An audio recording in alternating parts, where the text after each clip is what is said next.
Hello viewers, আমি একটা blog নিয়ে চলে এসেছি মঞ্জুগুরুন রটার মেঘানুত। আজকে ডেট হলো মানডে। তো এখন গুড মর্নিং বলবো না, এখন আর কি 11টা মতন বাজে। আমি আইসক্রিম খেলাম, আর আমাদের যেহেতু নিরামিষ খেতে হচ্ছে এখন, তো এই যে মা দেখো আজকে ধোকা করেছে।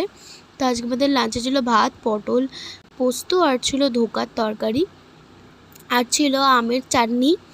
গরমের মধ্যেই আমের চাটনিটা রোজ দিনই হচ্ছে। আর এখন আমি আমার ঠাম্মাকে আর কি খেতে দিতে যাচ্ছি। ঠাম্মার ভাত আর আমার দাদার ভাত, দাদা নিয়ে নিয়েছে। এখন ঠাম্মার ভাতটা আমি দিয়ে এলাম ঠাম্মার ঘরে।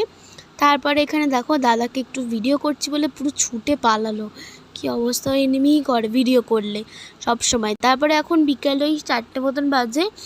এখন দেখো আম ছাড়াচ্ছে, এখন আম মাখা খাবো। তারপরে আমার 5টা থেকে পড়া, তো আজকে একটু তাড়াতাড়ি উঠে পড়েছি বলে ওই জন্য আমি মা বললে আম মাখা বানাচ্ছি। ওই জন্য মা এখানে আম দেখো গ্রেটারে ঘষে নিয়ে এখন বিট নুন দিল, তারপরে লঙ্কা গুঁড়ো দিল, তারপরে লঙ্কা দিল, দিয়ে ভালোভাবে মিক্স করে এখন আম মাখা দিয়েছে। আমি বললাম আমাকে ফার্স্টে কম দিয়েছিল, আমি বললাম একটু দাও, তারপর দিল, খেলাম, হেভি হয়েছিল খেতে।